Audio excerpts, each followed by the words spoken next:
کہ میرا بندہ جس وقت بھی چاہے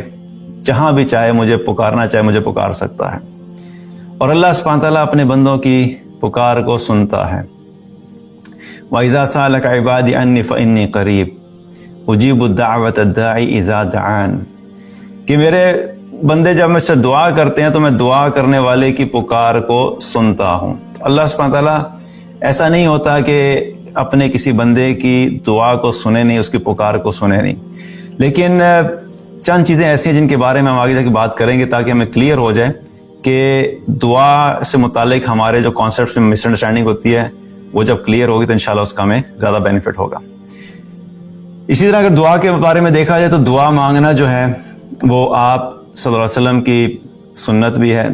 اور آپ صلی اللہ علیہ وسلم نے اپنی زندگی میں بہت زیادہ کثرت سے دعائیں مانگی۔ آپ نے اچھے حالات میں بھی دعائیں مانگی، مشکل حالات میں بھی دعائیں مانگی، دن میں بھی دعائیں مانگی، حج کے موقع پہ بھی دعا مانگی، سواری کے اوپر بیٹھے ہوئے دعائیں مانگی، رات کو اللہ کے سامنے قیام کرتے ہوئے دعائیں مانگی، عام حالات میں چلتے ہوئے دعائیں مانگی، جب غزوات ہو رہے تھے دشمن کا سامنا ہو رہا تھا اس سے پہلے دعائیں مانگی۔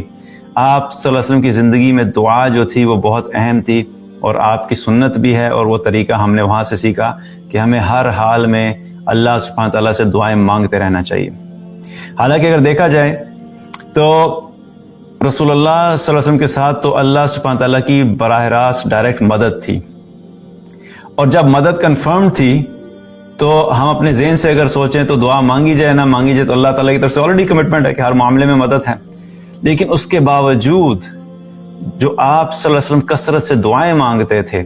اس کا ایک مقصد یہ تھا کہ ہم تک وہ پیغام پہنچے کہ ہم نے کثرت سے اللہ سبحانہ تعالیٰ کے سامنے چاہے وہ دعا مانگنی ہے، اپنی عاجزی کا اظہار کرنا ہے، اپنی بے بسی کا اظہار کرنا ہے، اللہ کی عظمت اور بڑائی کا اقرار کرنا ہے، تاکہ اس طریقے سے ہم ایک ایسے بندے کی طرح زندگی گزاریں جو کہ اللہ کا غلام ہے اور اللہ کا بندہ بن کے ہم دنیا میں زندگی گزاریں۔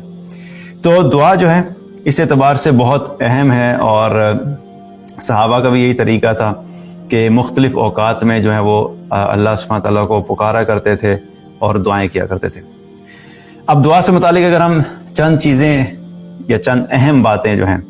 ان کو ہم اگر ذہن نشین کر لیں تو انشاءاللہ ہمارے لیے دعا کا کانسیپٹ بھی کلیئر ہو جائے گا، اور ہمیں دعا مانگنے میں مزہ بھی آئے گا، اور ہمارے اندر دعا کے اعتبار سے جو کبھی کبھی لوگوں میں مایوسی ہوتی ہے یا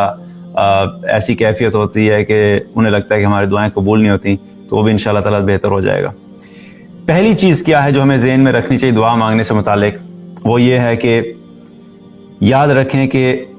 دعا کبھی بھی ضائع نہیں ہوتی۔ حدیث میں آتا ہے نبی صلی اللہ علیہ وسلم نے فرمایا کہ جب بھی کوئی مسلمان دعا کرتا ہے جس میں نافرمانی اور قطع رحمی نہ ہو تو اللہ سبحانہ تعالیٰ اس کی دعا کے نتیجے میں اسے 3 میں سے کوئی ایک چیز عطا کر دیتا ہے۔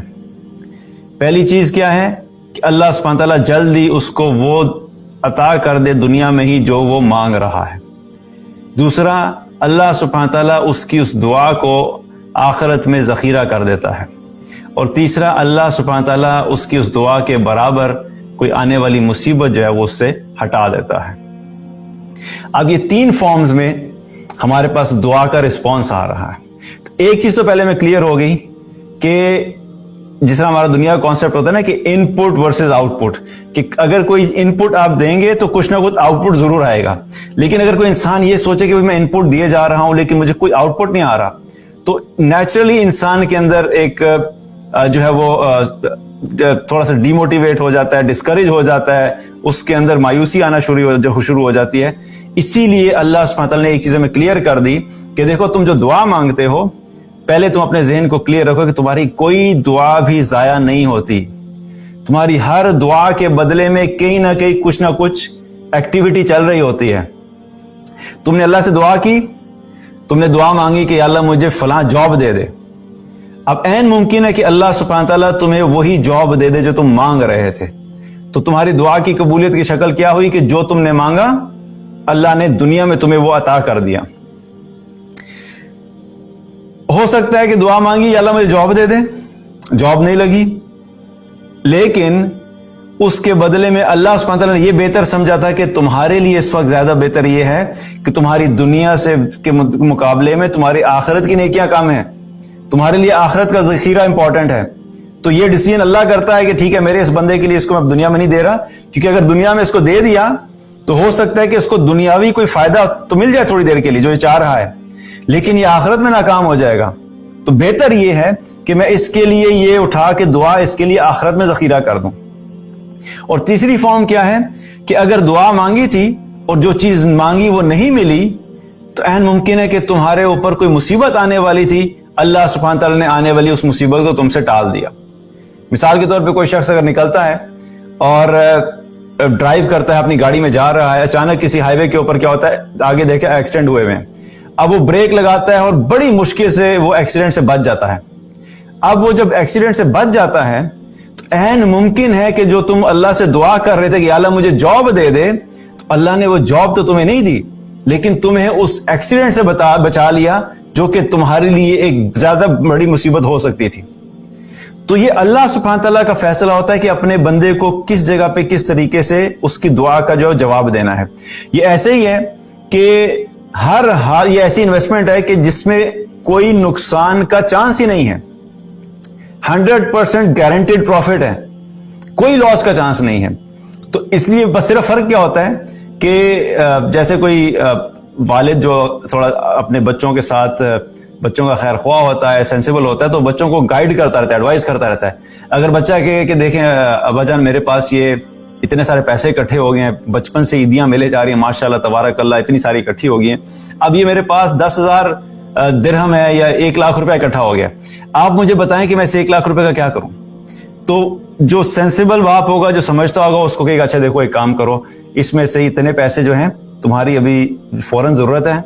تم یہ اتنے پیسے فوری طور پہ خرچ کر لو اپنی ضرورت کے اوپر. اچھا اس میں سے یہ والے پیسے جو ہیں تم اس سے تھوڑا سا گولڈ لے کے رکھ لو، کیونکہ گولڈ کی پرائس بڑھتی رہے گی، آگے جا کے تمہارے کام آئے گا. اور یہ والے پیسے جو تم کیش کے طور پہ اپنے پاس رکھ لو، کیونکہ اچانک کوئی مشکل آ سکتی ہے تو تمہیں کیش کی ضرورت پڑ سکتی ہے، تمہیں اس طریقے سے رکھ لو. اب ہو کیا رہا ہے تو وہ تینوں کی تینوں بینیفٹ جو ہیں اس بچے کے پاس ہی ہیں، صرف لوکیشنز ڈیفرنٹ ہو گئی ہیں، رسک ڈائیورسیفائی ہو گیا ہے. تو اللہ سبحانہ تعالیٰ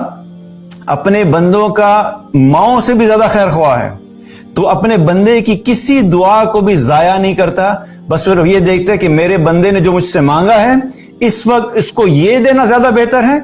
یا اس کو کسی مصیبت سے بچانا زیادہ بہتر ہے، یا اس کو آنے والے دنوں میں جو آخرت میں اس کی نیکیاں کم ہو جانی ہیں تو بہتر یہ ہے کہ اس کی نیکیوں میں اس کا ذخیرہ کر دو. دنیا میں تھوڑی تنگی ہو جائے گی اس کو، لیکن دنیا کی تنگی ختم ہو جائے گی جب یہ آخرت میں جا کے اپنی نیکیوں کا، اپنی دعاؤں کا ذخیرہ دیکھے گا نیکیوں کی فارم میں. تو یقین جانیے واللہ ہم میں سے ہر انسان کی یہ خواہش ہوگی کاش کہ اللہ سبحانہ تعالیٰ دنیا میں میری کسی دعا کو بھی قبول نہ کرتا، یا میری کسی دعا کا بھی جو مجھے چاہیے تھا دنیا میں وہ مجھے دنیا میں کچھ بھی عطا نہ کرتا، سب کا سب میرے لیے آخرت میں ذخیرہ کر دیتا.